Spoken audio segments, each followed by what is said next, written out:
Welcome to Canada's podcast. Sherry, great to meet you, and welcome to Canada's podcast. Um, as I ask everyone, just so everyone knows who the heck you are, tell us a bit about your journey so far. Why you started it, what you're doing now, and what your future might be, basically. Well, thank you, Phil. It's an honor to be here and be with you. So I'll try to, and just cut me off because sometimes I rattle on about my journey because it's been an interesting one. I won't start it too far back, but I had, as an early child, I had an interest in mathematics, and I grew up in the U.S. and there was a standardized test you took at 5th grade. And I scored 10th grade on it and level. And then pretty much I didn't listen to other people. I just said, I know I'm good at this. Good. So, I mean, I did have some good teachers in high school and junior high, and they encouraged me, and then on to university. But it was just like, I felt really comfortable in my skin with this. And they say, well, how, you're a woman. How did you get in mathematics? I said, well, it's because I really did enjoy it. I liked it.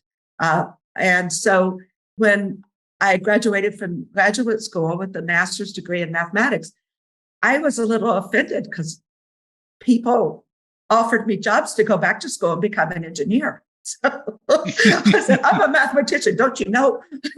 We really know how to create formulas instead of just memorize them, things like that. Right. And, yeah.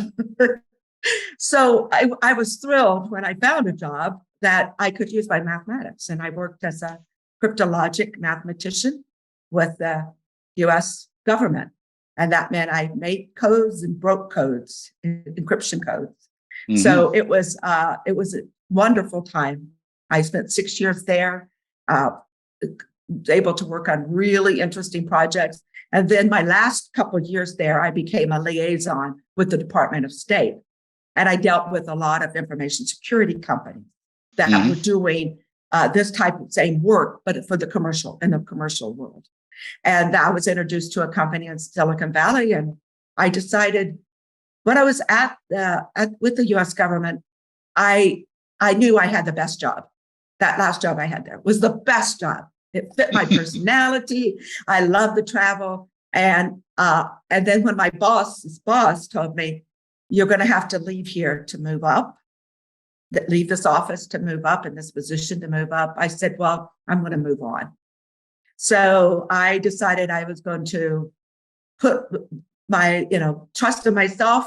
And I went to the Silicon Valley company and they said, what do you want to do, Sherry? Because they're an information security company. So I could do certain technical things with them.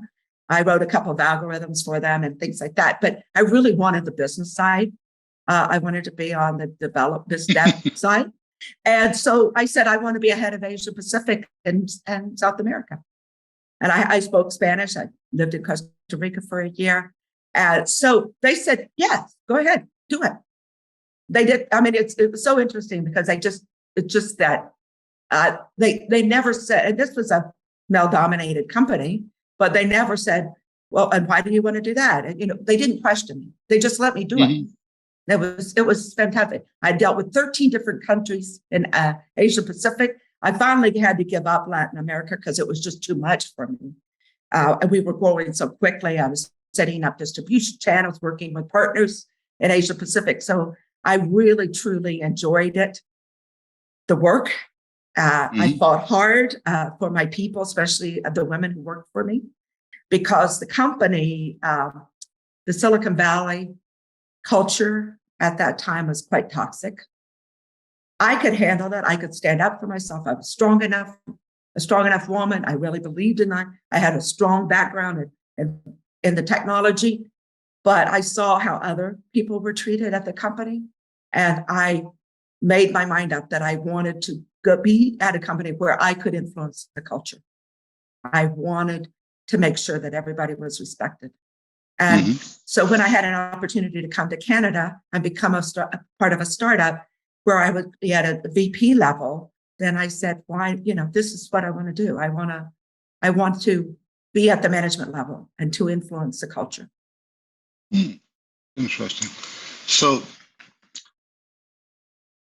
what made you take the next step into, entrepreneurship and running your own thing? Yes. Again, I didn't achieve what I wanted to with the company I came to Canada for. I was one of the senior managers, but I wasn't the founder. And I realized that to really influence the culture, it needed to be my company. So when my late husband and we were both, I was just consulting for BlackBerry. BlackBerry acquired Certicom in 2009.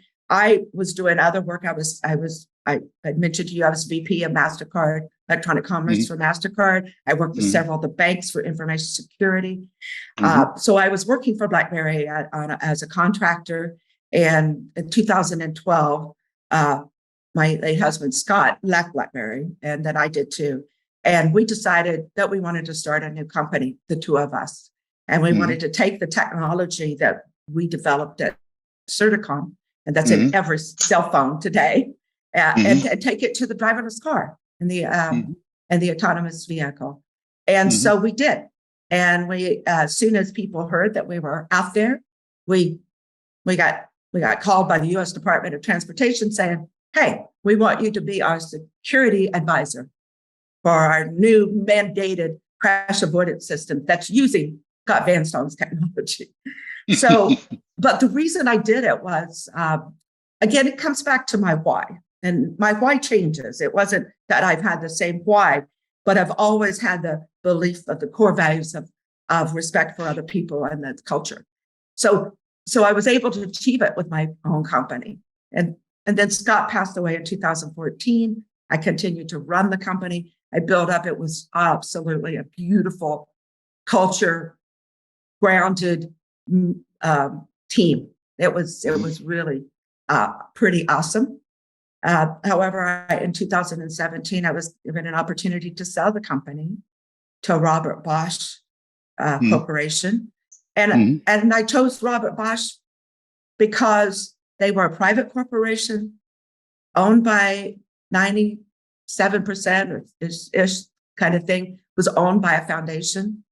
And that foundation built schools and hospitals around the world with their profit. So again, it comes back to why did I chose? I'm sorry I didn't keep it and make it into a unicorn under the Canadian banner, but I felt it was a good time, especially when I was working in the technology was for the automobile industry, and a startup in that industry is very difficult because of the T's and C's, the terms and conditions of every contract is quite onerous for a startup to take on. And I felt that I needed to be a part of a bigger company like Robert Bosch, which was a tier one provider in the automotive space. So we were doing the security for the automobile, and it was being adopted. And that was one of the reasons. It would have been better if I could have just kept it and grow. But I talked to people, and they just said, you can't get around it in this in this industry. So I think you can. So you sold it. I mean, you assume you make some money out of it. Yes. Well, why not say that's okay? I've done well. Let's wind down a bit. Let's do some and I really algorithms for fun. I thought I could do that. I thought I could do it. I really did. Yeah. And when we founded, of course, I was a shareholder of Certicom early days. I did very well with it. My late husband, did very well with it too. So when we founded Trustpoint Innovation, we did it to give the money away. So when I sold Trustpoint, I gave most of the money away to hospitals and universities and things like that. And that was great. That's what my husband wanted to do. I wanted to do. I have a lifestyle. I can maintain it on the money I have. I don't need a jet. I don't need this and that. So giving the money away was our priority. So when I sold the company, I stayed on a year for the transition. And I retired March 31st, 2018. And I thought this was it. So now I'm going to do the things that I wanted to do, which is travel, play out more tennis, go to Florida for 6 months, go to see my family who's all live in the US still. But my sister, who's in education, she wanted to write a book about my late husband, Scott Vanstone. Right. And because he had this ability to go into a high school, and even before the young students knew that they had the talent, he knew they had the talent. And so he would bring them to the University of Waterloo, and then he would mentor them. And then they would finish their undergrad, and then he would take them on for graduate work. So they received their master's degrees and PhDs under him. And men and women, he mentored and supervised. And she wanted to write a book about that ability to do that. And she named it Profound Impact. And so she was doing all this research for the book, talking to his former students, his academic children. And then when I retired, she called me up and said, I'm sending everything to you for you to continue the book. I didn't say anything at the time, but I contemplated and thought about it. It wasn't me. It wasn't my idea. I think it was a great idea for her, but not for me. So I struggled with it for a while and then said, you know what? This isn't just about Scott Vanstone. This is about the University of Waterloo math faculty and their students and their all the other researchers. So why don't we tell the story, that story, which is a dynamic story and not a static story, which is an ongoing and still building story, and it's a global story. And it touches almost every industry. I met this one person who graduated from the University of Waterloo, and he was running Louis Vuitton, the designer. Yeah. And it's like, okay, you have a background in mathematics, you have a degree in mathematics, and who would have thought you would ever be in New York City doing this, or in Paris doing this? So I think all these stories, and that's not there's much, much more impactful stories than that. So I thought let's build a platform that we can use to connect people, connecting people, great people to do great things. That's our why. And let's also visualize the impact, not just we want to measure impact, but let's visualize it through graphs and different ways of telling the story, not just through a bunch of data. So it was a data play, and it was a visualization of that data. And so that's how we started. Profound Impact started, and we had a product called Connection Impact. We still have it. And then we worked with and we still were selling to universities, and in particular their alumni engagement group, to get the data, and even the faculty too. So we dealt with the researchers too about their impact. So that product, as far as solid product, and we thought it would have a better uptake than it did, and then we found we just couldn't, what we could charge for it, and what would how much it cost us to set up each university was more than we could. It wasn't scalable. I'll just say that it wasn't scalable. Yeah, but during that time, we're talking to our customer all the time, and they said, but there's another way of telling our stories. Why don't we look at our programming, such as the University of Waterloo Co-op? Now, the University of Waterloo Co-op, again, is a great impactful story. One of the first universities to bring on this model, and it's been quite successful. So that was great. We listened to them, but they told us we don't have any feedback loop. Our students graduate from co-op and then graduate from the university. We're not the alumni office. We're the co-op office. We don't have a feedback loop. How are we doing? How are they? Is our program preparing them correctly, especially for minorities and maybe some minorities and majorities, but the minorities and women and men, how they differ, how are they different? So that's what we did. We developed a product called Career Impact, and we looked at individuals, 10, 20 years out. Where are they at now? And then we got down to the granularity of how quickly women are promoted versus men. What are the roadblocks? And so that product has been quite interesting, and the results that we've seen from it have been tremendously insightful, and that's what the customer gets out of it. They get the actionable insights, so they can say, now we're going to tweak this program to this way and that way. And we work with SHAD Canada. You probably know SHAD Canada. Oh, no, SHAD, yeah, absolutely. Yeah, so we worked with them and looked at their alumni and where they're at, and again for the same thing, with the purpose of providing actionable insights into their programming. And we still have that product. We still have these customers we're supporting. We use public data. And if you don't want to be found, you're not found. So we couldn't get to 100%. We couldn't find 100% of the people.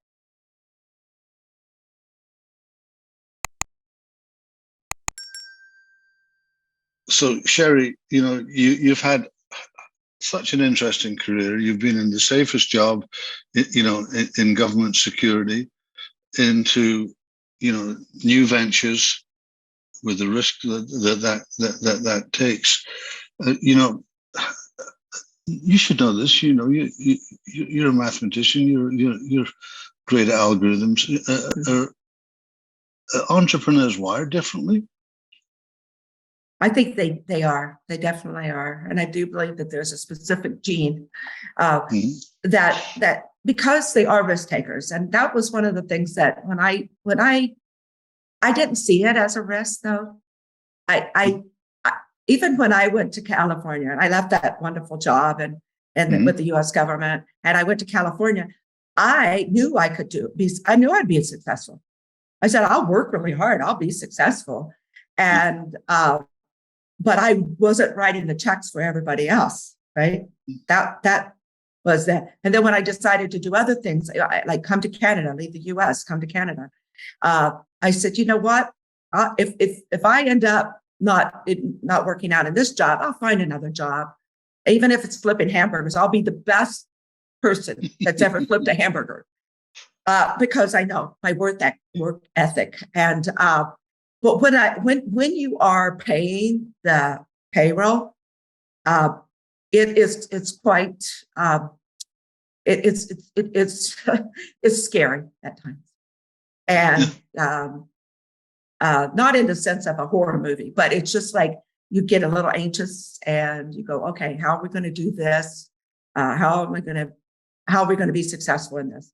And we pivot, many of us pivot. And what I was telling you about Profound Impact was we had two products and we just pivoted to a new product called Research Impact. It can scale. It's we have some major universities, Wilfrid Laurier, University of Waterloo, using our product, piloting our product now. But you've got to say, okay, I came up with this idea and I like the idea, but the market isn't what I thought it would be. So you have to be flexible. You have to be agile. And we all know that. You have to be resilient. You have to be persistent. And you really do have to say, I can do this. You have to believe in yourself because every day is a challenge. It's a challenge in many different ways. It could be new customers and growing and expanding. Now I have to hire more people and finding good people. Or finding new customers, or, all of these, every day there's a challenge being an entrepreneur. So I do think you have to go in it with your eyes wide open. And I don't mean to discourage anyone from doing it because it's wonderful and it's rewarding and your impact can be tremendous. And you can build a company that has the cultures and core values and that has that you have social responsibilities and you take those on as a corporation. And as a team. So yes, I think we are wired differently, but I think most people have some type maybe there's degrees of entrepreneurism in everyone. So we're just going to have time for a couple more things. I always like to talk about mentorship, and we've all had mentors on our way. What's the best piece of advice that you've received? That you carry around with you, and you go back to it and back to it and back to it because it's stuck there. I think that kind of thing can be very helpful for others. My one thing, and I have to tell myself this too, I remind myself, ask. Don't be afraid to ask for help. Even if you want it, I get asked a lot to be a mentor in an unstructured way, like say, let's meet once a month or meet every 6 months or whatever. And I've done that too. I've asked people, maybe didn't call it a mentorship. I just call them up and say, Steve, I really would like to bounce some things off of you. Right. And especially, when I was selling my company, I wanted to reach out to somebody who'd done it before. Sure. And I can talk to lawyers and I can talk to, investment bankers and all, but I wanted to talk to somebody that could help me and give. So I asked, and they really help. Yes, people say yes, they do. There may be people who say, honestly, I just don't have the time right now, but I never had that. And I'm not asking a lot. I'm not saying so I think it's that ask. Don't be afraid of that. No. If you see somebody that you want to learn from, like Linda Hasselfeld, who I highly respect, and you probably know her. I did ask, but I asked a little late. If I'd asked earlier, because Linamar is a tremendous automotive parts company, right? Yeah, right. And I could have possibly kept my company Canadian if I would have thought of that earlier. Yeah. And I knew her, and I met her in meetings and all of that, but I just didn't do it until later, and I'd already gone down the path I couldn't reverse. And it was just like, why didn't I just ask her opinion? I couldn't give her details, but I could just, say, I'm thinking about doing this. What do you think? What advice would you give me? Because you're president, CEO of a company. And I didn't ask her. And again, I think that's just don't be afraid to reach out to the people. And if they can't help you, ask them. Yeah, ask them who could help me. Really good input. That's really good input. Yeah. So one more thing. If you had to just pick one word to describe yourself, what would it be and why? Persistent. Persistent. Seems to go with entrepreneurship, actually. Yes, yeah. And that's almost, synonymous with that. Yes. And why do I choose that word? I could choose work ethic because I really am a hard worker. I could say lucky because I've been lucky. As we talked about earlier, there is, to be successful, you need a lot of things to line up. But the thing is that you can help line them up by the people that you meet and asking for help. But there's other words stubborn, other words, but persistent. I'll stay with that one. Sounds better. Yeah, we've come to the end of our time. But that's been really terrific meeting you. And some good stuff in there. How can listeners get a hold of you if they want to? What's the best way to connect with you? They can reach me through LinkedIn. My company has other social medias, but myself is LinkedIn, and or they go to Profound Impact's website and just send, ask them. A lot of people do. They send an email through the info at profoundimpact.com. And they say, I want to connect with Sherry, and it comes to me. It will get to me. That's great. Sherry, thank you so much for coming on the Canada's podcast. It's been a real delight to meet you. Thank you. Great meeting you, Phil.